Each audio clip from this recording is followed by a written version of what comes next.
All right, everybody, what's going on? Good morning. Hope you guys are doing well, and it's time for our 50 game check-in for the 2026 Seattle Mariners. And we don't really have anything going on with the Seahawks today, so I'm just going to go ahead and get this out of the way early, and maybe something happens later today. But yeah, so talking about these Mariners a little bit, not what we wanted to see over the last 10 days or 10 games. Not necessarily terrible, right? We did what we needed to do against Houston, which is very important, but we are still kind of stuck in this washing machine of hanging around 500 without actually being able to get to 500. We are 23-27, lost some really painful games over the last couple weeks, and things don't really feel different than they did last time I made a Mariners video. If anything, things probably feel a little bit worse. This video is sponsored by PrizePicks. And all right, let's get two positive things out of the way right now with this Mariners team. Number one, the division is terrible. If we go 500, we have a very good chance of winning this division. So let's start there, right? If we can just win like even 80 games, that feels like that might be enough. 85 would almost definitely get it done the way things are shaping up right now. Houston is, I don't think they're close enough to even try to go for it at the deadline.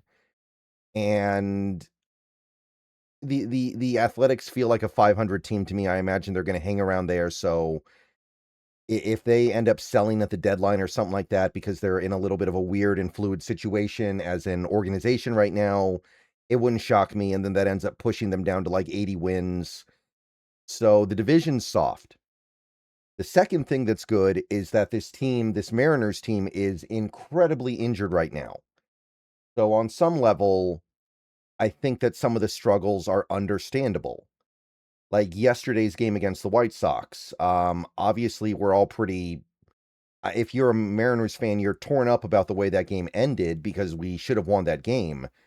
But at the same time, if you're being objective about it, if you look at the lineup we had in that game, the batting order, that batting order has no business winning any game in Major League Baseball ever. Like, that is a joke lineup we ran out there yesterday. And at a certain point, you do have to look at that and I think on some level accept that you're just not going to win very many games, hardly any, if you don't have any of your best players.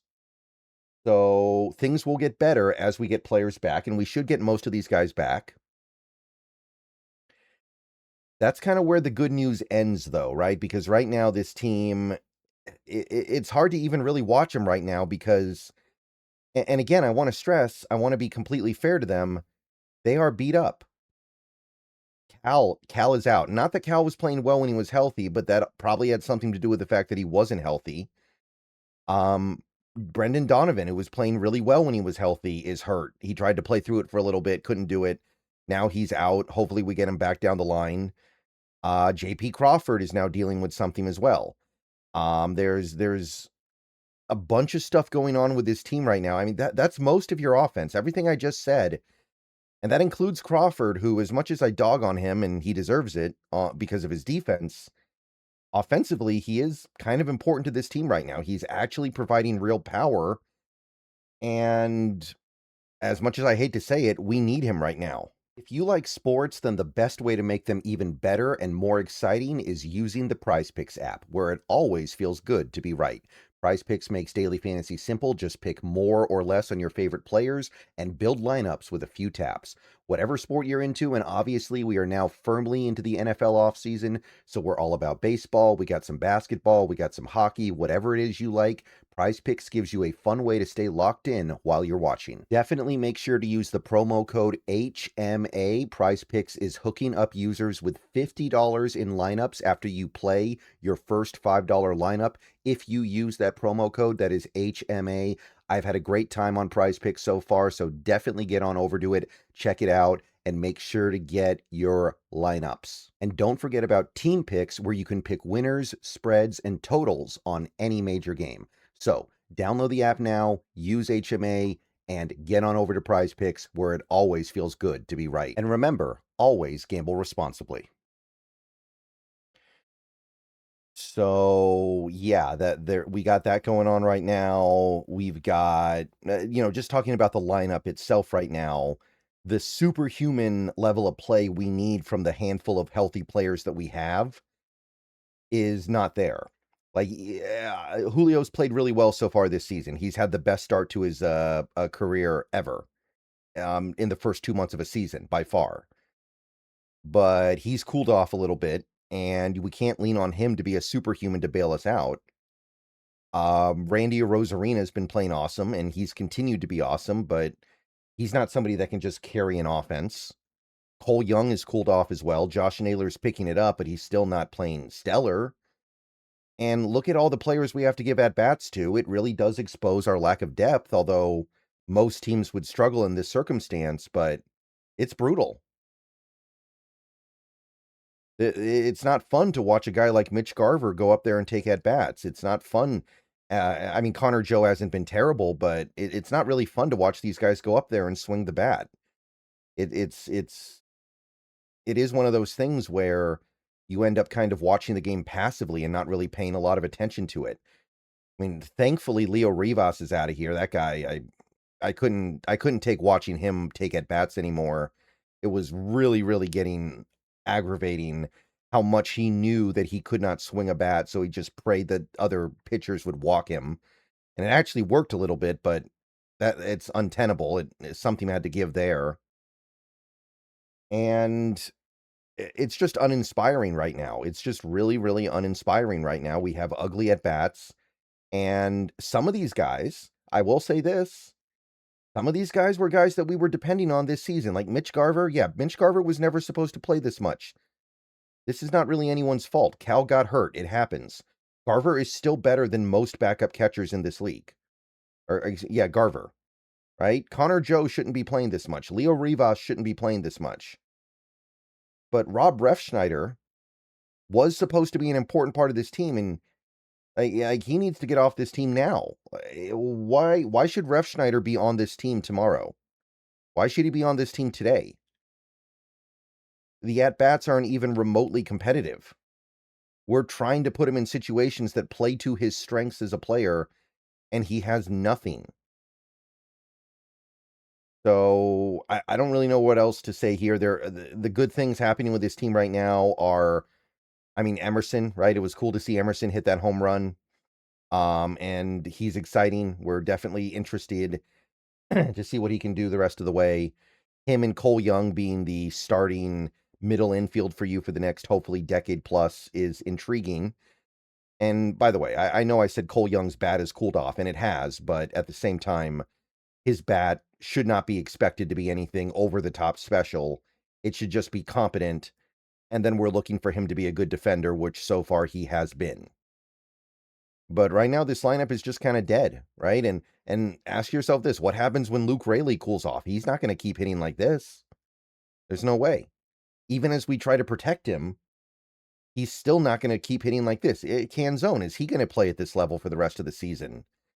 I'm not convinced.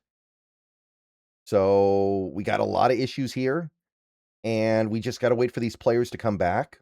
When we get Cal back, when we get Donovan back, when we get now JP back, even somebody like a Victor Robles could be of use. I don't know. We'll see about that one, but I'd like to get Robles back. I think that one could matter a little bit.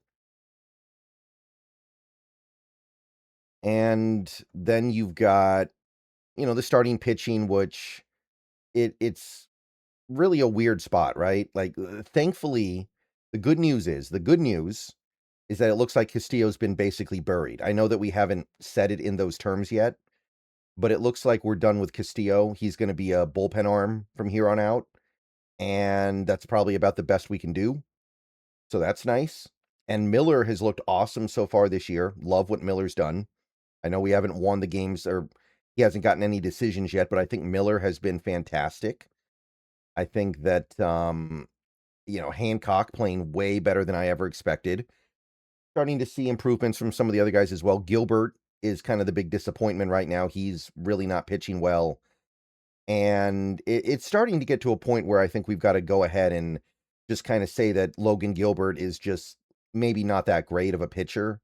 Like, to me, he clearly has established that he doesn't have the stuff that Kirby does. He doesn't have the stability of a Brian Wu, and he may not be part of the long term around here at this point. I don't know. There are guys in the farm system that can come up here. So, yeah, the starting pitching, we still don't I don't know if we have an elite rotation anymore, but Miller coming up and pitching the way he has so far has definitely reinvigorated it. And it feels like you could kind of rejigger things a little bit to where Gilbert is kind of your number 4, number 5 starter, and it's not so bad. Like, you don't expect him to be great. And the bullpen, I mean, we'll see how the Castillo thing goes. Mixed results, obviously, last night. But hard for me to believe this team is going to get anywhere with Munoz not pitching well. And last night, obviously not totally his fault, but he has had a lot of bad innings this year. He has been mostly a disappointment. And I don't think you can just pull the plug on him. You got to keep going with him. And look, this team lost Spear for an extended period of time. He's going to come back soon. Brash is going to come back soon. So even this team's bullpen is battling injury, and they've kept their head above water decently despite losing a lot of important key players. Like I said, Ferrer has really kind of steadied the ship a little bit here. Bizzardo has mostly been good. Even Criswell hasn't been terrible. So the bullpen, okay. I think that when we get Brash and Spire back, we're going to have enough going on there. So I think that'll come together a little better than I thought it would, even maybe 3 weeks ago. Of course, none of this is really the stuff people want to talk about with the Mariners right now. It's this, and on the surface level, everybody talks about Dan Wilson, and I understand why. Dan Wilson is clearly not a great manager yet. But at the same time, I think we need to read between the lines a little bit here. And I know I'm putting this at the back end of the video, so a lot of people won't even see this, but just to talk about this a little bit, like, Dan Wilson has problems, but I'm gonna say it. I think we need to be a little bit rational here and understand some of the things that we're seeing here. Like, what are the things with this team that frustrate us? Ref Schneider getting at bats. Luke Raley getting pinch hit for every time he has to face what is it, a right-hander. Or yeah, right-hander. Excuse me. So these things, what happened with Castillo last night was actually a good example of this as well. The decisions being made with this lineup that frequently leave us in no man's land late in the game. Like, let's be real here, guys. There's no way that's Dan Wilson. That's the analytics department telling Dan Wilson what to do, and Dan Wilson just has to do it. And I know some people are getting tired of hearing that as an excuse. I know some people don't like hearing that, but I think that's pretty clearly what is going on. The analytics department and front office of this team is dictating things like trying to get a full 3 innings out of Castillo last night, trying to get something out of Ref Schneider, trying to play platoons. And the reason why is clear, right? Luis Castillo is going to be making a lot of money from the Seattle Mariners for the next few years. They need to find a way to get their money's worth, and the front office is going to be very mindful of that. Rob Refschneider is a guy they gave $6 million to. They're trying to get something out of him. And hopefully they give up soon, but I don't believe that Dan Wilson is the guy who's riding with somebody who is clearly as hopeless as Refschneider. I think it's the front office saying, we need to keep giving this guy at bats until he gets it going because we gave him $6 million. And that is $6 million that has not given us anything except for one pinch run, home run to win a game against, I can't even remember who that opponent was, but you guys know the game that I'm talking about. Maybe it was that the Braves?